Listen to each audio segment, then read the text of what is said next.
I recently found out about a Reddit thread where people are sharing their worst interview experiences and worst interview questions, whether or not I had OCD.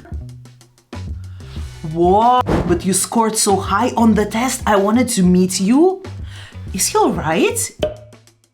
Interviewed for a florist as a teenager. I'm quite small, and so the owner kept telling me I'd struggle lifting the buckets filled with water and flowers. He then gave me a tour and showed me the storeroom, told me to pick up a bucket to get an idea of how heavy it was. Since he had kept going on about it, I severely overestimated how heavy the bucket would be and basically flung it above my head and drenched us both in icy water and flowers. Okay, so you did not get the job. And I think it was because of the bucket though. This is, okay, if you're, what is happening? Okay, if you're a teenager and this is your first job, I've seen worse. It's not the worst thing that, like people who are nervous on the interview could do. Nah. Interviewed at Domino's when I was in high school. Went in and they said we'd do the interview at the picnic table behind the store. So we go out and then as we start, everyone else working just came back and stood around watching the interview. 0 pizzas attended to. Was definitely weird interviewing with an audience. So basically during the interview there are people who surround you and it's like a public interview. This is actually pretty uncomfortable. If you said you were in high school, even one-to-one interviews, even for like experienced people, for managers, can be uncomfortable, can be awkward sometimes. Like this is awkwardness on steroids. And I actually don't know why they did that. Like I cannot think about the reason why. I went in and the company have decided to try out a new group interview process. I don't like where this is going, where we all had to act out scenes that involved customer service. I was there for nearly 2 hours waiting for everyone to finish. This was for an $11 an hour cashier job.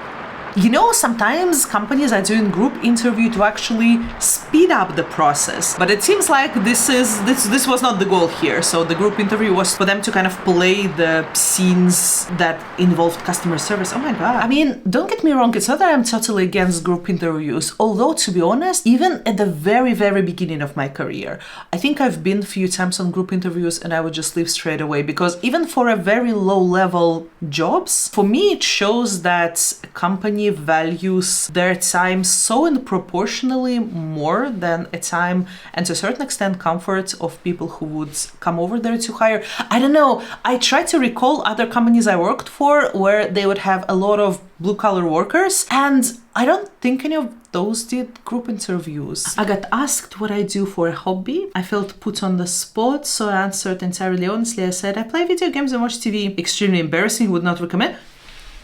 I disagree. What's embarrassing about that? Everyone plays video games and everyone watches TV, and it is okay not to have any interesting, exciting, socially acceptable, sexy hobby that people on Instagram usually display. Nah. I was kept waiting for an hour because the department head was on a lunch break. Why would you then invite the person when you know that department head is on the lunch break? Whoever organized this interview? Things happen, all right? Sometimes there are delays, sometimes things happen. But there are already quite a few stories of when people had to wait for a long time. I don't know, the moment you, for example, become a scar specialist, where companies are actually fighting for you, the process is completely different, which is unfair. The company scheduled the appointment. Not a good start. I was about to walk out when they called me in. Nobody else was there but me. Why do you want to work here? You can't really say for the money. So I said I like the work, etc. And to close off, I say I heard that it's a fun place to work. Do you think this is a playground? She replied. What? That you'll be able to slack off? This went on for about a minute and she kept getting louder. I stood up, laughed and left. Good for you. No wonder they are constantly looking for new people. Okay, I have a lot to say about this. I have a lot to say about this one. First of all, I know that why do you want to work here is a usually generic question actually, and some companies use it to check how much investigation you did before you went on an interview. I've heard people who like to say I'm here for the money, but it's like more a joke, kind of a funny type of answer, not a serious type of answer. So here's the thing. In real work, I have a full-time job, I'm a manager, I'm a rather cheerful person. I do enjoy when the environment I work in with my team, with my peers, with my managers is, like it has a little bit of a lighter mood. It is because for quite some time I had experience of working with people who were very, very serious. Like serious to an extent that the only thing they could afford to express was like sarcasm, but everything was very serious. And this is something that I personally cannot tolerate anymore in my working life. I saw these serious people doing extremely stupid stuff with very serious faces. So if you ask me, I advocate for taking your work seriously, but not taking yourself too seriously, because it does not guarantee anything. I studied a bunch of mock interview questions in preparation. I didn't want to get caught off guard. And the interview, which was a small panel of 3 people, there is a thing with panel interviews. Is this the case where only panel interviews are getting to worst examples because they're all bad? Or is it that popular? I mean, I know the interview culture in EU, give or take. I know very well the interview culture in Russia. Maybe is it US? So is panel interviews that common? The main interviewer asked me to tell him about myself. I froze up and literally couldn't say anything about 20 seconds. My face got super hot and I was pretty close to panic attack. Eventually I asked them if I could have a moment. I took a deep breath and then I was able to talk again. They were really cool about it. Didn't stand a chance at getting the job though. Oh, okay, I get it. Well, as cliche as it is, tell me about yourself is the most typical interview question, and there is a reason for that. Of course, we'll understand that a person on the other side of the table can read your CV and see what's in there in advance, right? So you can ask, okay, what's the point of asking, tell me about yourself? But actually, because it is such a mandatory part of each interview, usually people are preparing for answering that very well. And because of that, it's actually a chance for a candidate to get a little bit relaxed, because you always start interview, or almost always, with the question that you know that it will be asked. You will get prepared to answer this question. It is good and smart to have this question prepared. And because you know in advance that this is what they will ask, this is the most, let's say, stable part of the interview. So when you speak about something you know about and you're prepared to talk about it, it actually makes you a little bit more relaxed and comfortable. This actually happened to me on Saturday. Got an interview for another front office manager at the hotel, which is cool. Interview time was scheduled at 10 a.m. I woke in right around 9:35, 9:40. I woke up, the receptionist mentioned I have an interview with Stacy, tell her my name, and she asked me to go sit in the lobby, and away I go to sit. 45 minutes pass, so I woke back up. 45 minutes pass, so you already passed the time. I woke back up to reception. Oh, I don't like where this is going. It's a new lady there. I figured maybe she didn't know, so I mentioned who am I and have the interview with Stacy at 10 a.m. The woman is completely standoffish and asked me to take a seat on a nearby bench. So I do. Finally, Stacy will see you now. And I walked back into Stacy's office. I thank the lady who walked me in and with Stacy, shake her hand, have a seat. You were scheduled yesterday at 11, Stacy says me. My apologies, whoever called me told me 10 a.m. Saturday morning. I smile, maybe there was a mix up, I thought. We sit down and she doesn't seem very amused. She goes over resume in front of her and starts asking me questions about something that I don't understand. I ask her to repeat herself. My mind is drawing a blank, which means I cannot think about something, my mind gets blank. Okay, I ask her to clarify again. She's getting frustrated. I apologize to her and say I have no idea what she's talking about. Amanda, don't remember the last name, Stacy asked, looking at me very annoyed. I reply, no, I am Robin. Oh, we had Amanda no call, no show yesterday for her interview at 11 a.m. yesterday. Interview proceeds on a much more positive note after that.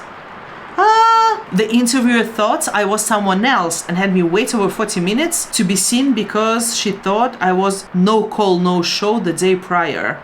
But even if you would be Amanda, just imagine for a second. I don't get it. So basically she wanted to punish you with the waiting for not showing up yesterday. That was the point of the waiting, or what? This I'm not sure about. Things happen. Sometimes as a manager you can mix things up, but a good reaction to that is to say, I'm sorry, is to apologize for the confusion. If I would be at the place of this manager, I would feel very embarrassed, and I would definitely apologize multiple times. And if she would do that, the person would not go and write about this on the internet.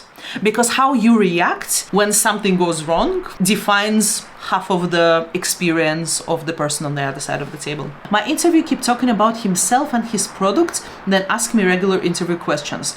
Okay, this is interesting. That's a big red flag for me. And after he finished talking, he said I could get started right away, but I had to pay $40 to take insurance license. It's a scam, right?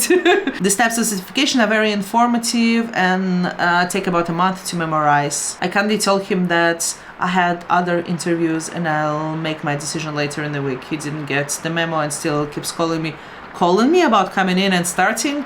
Like, I don't know, for me it seems like a scam. So I think any job where you are asked to pay anything, even not to the company, but it's like any type of a certification. Okay, disclaimer here. There are jobs that require licensing and certifications, but I think this is shady. I don't think that this is a legitimate work or anything. Back when I was about 19 years old, I applied for a part-time position at a mall outlet near my house. I got through the first rounds of interview just fine, despite having absolutely zero retail experience. It's okay sometimes, I suppose. I apparently performed well enough that the assistant manager wanted to give me a job on the spot. But because she didn't actually have the authority to do that, I had to wait until later in the week to meet with her supervisor. Don't worry though, she told me. It's really just a formality at that point, to make sure you're not like a serial killer or something. She gave me a look of mock suspicion. You're not, right? Only in video games I replied, and we both laughed.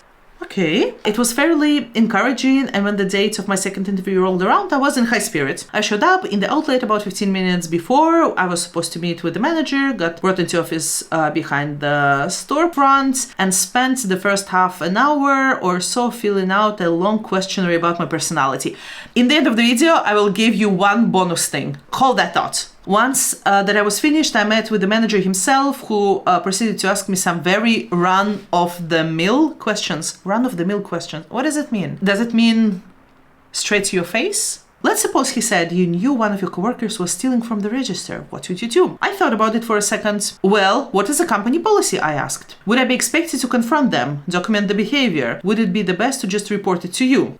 Just tell me what you would do, the man replied, looking a bit impatient. I would report to you. The manager nodded and made a note in the clipboard. What's the most that you've ever stolen? Give me a dollar amount. What? I would do this. You know the meme with the table? Even if I would be applying for a, part-time position in a mall. I don't care. No. Got caught off guard. Is that really a question you can ask? I'm just looking for a dollar amount. I racked my brain trying to think of any petty thieves. So you took it seriously. It's hard not to, especially when you have someone who is in a position of authority and asking you this question in a way that's it's supposed to be asked. Zero, I finally said. I don't think I've ever actually stolen anything. A look of disapproval darkened the manager's face. I see. Are you sure? Are you sure? Are you my mommy? To ask that? Yes. Really? The disapproval fell even deeper into a suspicious glow. Go ahead and answer that question again. Just give me a dollar amount. This is a moment when you leave the interview. Ladies and gentlemen, the situation, as I'm sure you will agree, had gone from bizarre to patently ridiculous. Yeah, I agree. I wasn't even sure that I wanted the job at that point, but I didn't have any other prospects lined up, so I decided to keep playing the game. Maybe I thought to myself, it was a test to see if I would change my answer. That's a reasonable assumption, considering bizarre circumstances. Zero, I said again. The man put down his clipboard and looked at me in the eye. Do you actually want this job? He asked, mirroring my own thoughts. I nodded to reply. Then you will need to be honest with me. Just give me a dollar amount. What the hell? $16, I replied, sarcasm creeping into my tone, and 42 cents. All at once, the disapproval evaporated from the manager's face and he was replaced with a smile. Well, that's not so bad, he said cheerfully. What was it? A toaster. The toaster doesn't cost that. $16. Oh no, a toaster can cost that. I just said the first thing that came to my mind, not even bothering to imagine. Yeah, that's $60 would actually purchase. The answer only seemed further endear me to my once irate interviewer, and against all odds, I made it through the entire conversation. I might have even been offered the job, but then I received a telephone call asking if I was still interested in working there. I told them I'd already accepted another position. Can you imagine working under this manager? Oh, for the record, that was also a lie. You mean you did not actually steal a toaster. I figured. Now, as a bonus for you to watching this video until this point, I will give you something very special. So there is a Russian website that is called Peekaboo. It is basically kind of like a Russian version of Reddit. And a few weeks ago, I saw their story about the interview that actually inspired me to do this video. And I want to share it with you because so far, even considering everything that we went through, this is the golden prize. I will need to translate on the go, but we'll see how it goes. So this woman is saying that she went for an interview and she was invited for this interview from the company. Position is head of a department, the higher salary that she used to receive before with bonuses and everything. And the first thing is that they did not allow not workers to park their cars near the office. So you have to leave your car outside and walk a long way till the office, which sometimes happen, but to be honest, it can be a little bit irritating, but that's not the point of the story. Then during the interview, they asked her to give her phone and her bag to a metal box. Of course, it is not nice when the candidate is always checking the phone, but it already feels a little bit weird. In the metal box with the lock on it. When you enter the office, there is a metal detector. And when you enter a meeting room, there is a metal detector. All right. Maybe safety is good. They invited her, they talked to her. It was very interesting for her. She's saying, yeah, it was very interesting for me from the professional growth point of view, the job itself, discussed the cases, the test case, and it also went really well and she was very excited. The whole conversation went pretty amazing and it was with the actual hiring manager. Everything is perfect. And then the final stage, they invite her to sign all the questionnaires and everything for a security check and final approval. Questionnaire number 1, pretty standard. Do you have wife or husband, kids, mother, father, grandparents, even if they're not alive, from your side and from your spouse's side, so you have to list all of the names. That's just the beginning. Have you had anyone who had been under arrest or in jail? You had to mention it about yourself, your parents, grandparents, your husband's parents and grandparents. How on earth, in what way it has anything to do with your qualification as a candidate? Even regarding people who are not alive already, what's the point? But maybe it's a security, who knows? The second questionnaire, everything about education. Sounds reasonable, right? Did you go to kindergarten? If you did not, then why? If you have ever changed the school, why did you do it? The same for college, university. And then, so this is a moment where when I was reading this for the first time, I stopped understanding what is happening. Just think for a second, what would you do if you would actually see these questions? Are you in contact with your school classmates? If no, why not? If yes, how often? What was your favorite subject in the university? Do you have an additional education? If you do, why did you decide to have it? Questionnaire number 3, 2 to go. Hold on. Finance. I was like, wait, what kind of finance? The questionnaire asks if you have any loans or mortgages. What property do you have as the owner? What's your spouse? Do you have a joint or separate budget in your family? What is your spouse salary? Do you have any property that you received because someone gifted it to you? Is this a chance for you to get a heritage at some point from someone? And a list of other questions about your bank accounts and the amount of money on these bank accounts. So I wonder, it was in Russia. I don't know if it's legal in Russia, but it doesn't feel legal. This is a very in-depth financial information. This was the point where this woman asked HR manager about how appropriate this question are. And the HR manager said, oh yeah, we need to understand the level of wealth, you can say, of people who we hire, but that's not the worst part. The worst part is the last questionnaire. And number 4, take a deep breath. with me. Imagine that this is what you ask on before when you want to apply for a job, not apply for a job, when you're signing the job contract. Would you be able to give up your child for an adoption? How do you feel about childless families? I wonder to what extent I can actually say it out loud on a YouTube video, so let me maybe beep this later on. But the questions are, have you ever witnessed an animal being killed, or you killed an animal yourself? Have you witnessed a of a person? What did you experience at that time? If you answered yes. How often do you have is important to you, or do you consider it as a necessary something? Have you been a victim of sexual violence? Do you consider yourself overweight? We are almost there. Gentle reminder, this is a questionnaire at the workplace. Do you dye your hair? If you do, why? Do you use opportunities to improve your appearance, like injections, hair, eyelash, nail extensions, anti-aging surgery, or others?